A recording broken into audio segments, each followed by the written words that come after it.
Hi, welcome back. In this video, we're continuing to look at comparing means. In our last video, we started by checking the assumptions of this problem where we are looking at an experiment in which we're trying to see if people are willing to pay a friend or a stranger more money for a used camera. So in our last video, we checked our assumptions and we determined that the conditions had been met to perform a 2-sample t-test of the mean. So now we're actually going to perform that 2-sample t-test of the mean. So we are going to start with a hypothesis test. So the first thing we want to do in our hypothesis test is define our variables. So I have two variables. We can go with x1 and x2. I'm going to go with xf and xs. I find that it's a little bit easier for me to remember which is which if I use a meaningful name. So XF is going to be the price offered to a friend. And those units are dollars. And XS is the price offered to a stranger.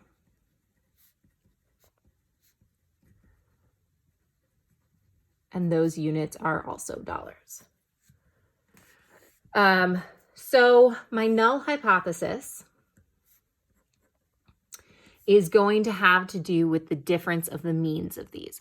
So I'm looking for, is there a difference? So is there a difference means I want to know if the two means are not equal. Okay, so this is there a difference translates to is the mean for friends equal to the mean for strangers. So that means my null hypothesis is that those two means are equal. Another way of writing this is mu f minus mu s is equal to 0. Mu f minus mu s is not equal to 0. Where this 0 is my delta mu sub 0, my assumed difference is equal to 0. So the next thing I need to do is I need to get my summary statistics for each of my two samples. So I have these two data sets here, and I have a couple ways that I can go about getting these summary statistics. I have my friends data in list 1 and my stranger data in list 2. So I could do a 1var statistics for list 1 and then a 1var statistics for list 2. So this is 281.875, 18.310, and 8. I could go through this again, or if I go through and I do a 2-sample t-test on my calculator. So I did stat test 2-sample t-test. List 1 is my friends data. List 2 is my stranger data. So friends is list 1, strangers list 2. My alternative hypothesis is that they're not equal. We're going to choose that this is not a pooled test. It's always conservative. And then we calculate. So we're going to get to the beginning stuff here, but the key thing that I wanted to pull here is that it will give me all of my summary statistics. This is kind of nice because then I don't have to run through and do this twice. So for my stranger data, I have a sample mean of, so these are both sample means, of 177.143, a standard deviation of 89.993, and a sample size of 7. So now that I have these, I am going to go ahead and find my degrees of freedom. So I have two ways of finding my degrees of freedom. The first is my conservative method, which is the minimum n minus 1. So in this case, 7 is my smaller n. So my conservative degrees of freedom is 6. But my calculator is going to use a formula which you do not need to know. But my calculator is going to find a degrees of freedom that is not conservative. But you are also allowed to use this it's always going to be a little bit bigger than the conservative. And my calculator tells me it is 6.435. Now, when you're using your calculator, degrees of freedom don't need to be whole numbers. If you're going to use a t-table, you need a whole number. You're always going to round this down. So if you get an output from your calculator, but you want to use a table, make sure you round that number down.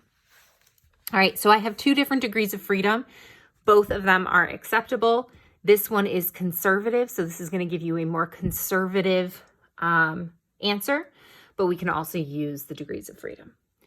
So we've already checked our assumptions. So normally I put my check-ass or my checking of assumptions over here. They kind of took up a lot of space, so I am going to leave those off for now. But I have my degrees of freedom. So the next thing I need to do is find my test statistic. So to find my test statistic, it is the sample mean for friends minus the sample mean for strangers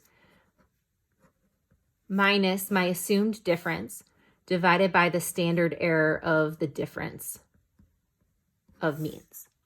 So this is the only thing I don't have yet. So what I need to do to find that standard error is use my formula. And this formula requires that we have independent samples.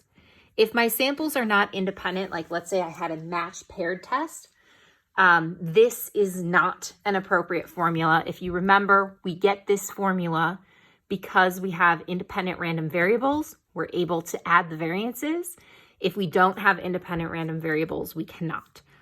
So if I plug these values into my calculator, which I have already done, I end up getting 18.71. So using this, I get 18.71. Now I have all of these values are indicated in this region, so I do not need to plug them in. And I get a test statistic of 3.766. You'll notice from my calculator, I got a test statistic of 3.025, and that all has to do with the rounding. So I have rounding in my standard deviations that my calculator didn't do, but the test statistic is a little bit more than 3. So this is my calculations. If you use your calculator, my calculator tells me it's 3.025. Both of these values would be acceptable and a wide range of things depending on how your rounding went. So I have my T distribution. In here, we want to put degrees of freedom. So I'm going to do the work that I'm doing by hand here. So this is 3.766. And because this is a two-tailed test, my p-value is the area in the two regions over here. So I'm just going to put what my p-value is. If I use my calculator, it's 0.0213. Just pulling that from here. So it goes test statistic, p-value, degrees of freedom. But I'm going to use this test statistic and 6 degrees of freedom here. So the way I do that is I am going to do second distribution, and I am going to choose TCDF from 3.766 to 1E99. I have 6 degrees of freedom,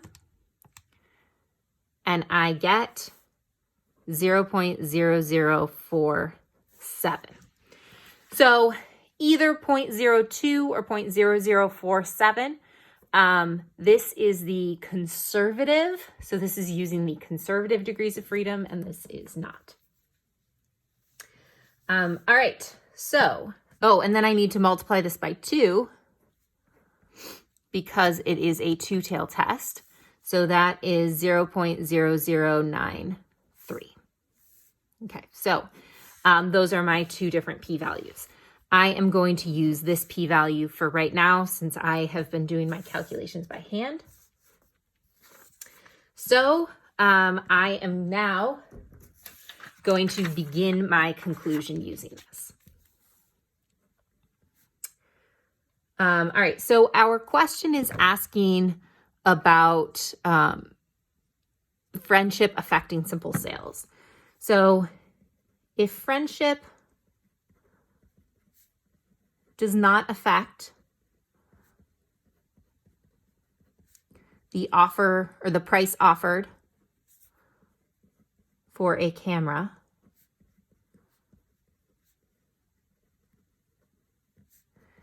I would expect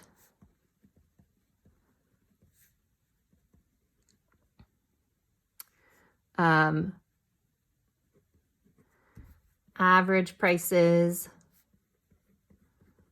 offered to friends to differ from the prices offered to strangers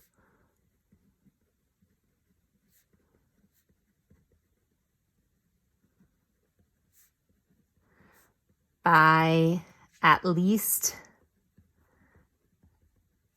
this much. So let's see what that is. 281.875 minus 177.143. 104.73. About 1 time in 100. So 0.0093 is about 1 in 100. 0.02 is about 2 in 100. So either way, whether I used my calculator or did it by hand, both of these are very unlikely because the p-value is so small.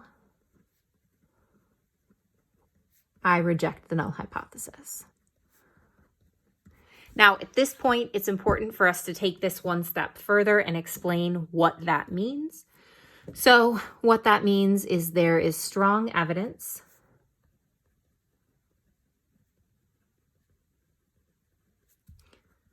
that friendship affects simple sales.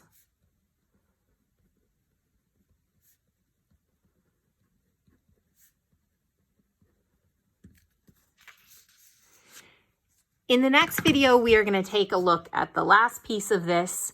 So what is the estimate of this price difference? But for as of now, we have said, we've been able to tell that we don't think that people are willing to offer friends and strangers the same amount.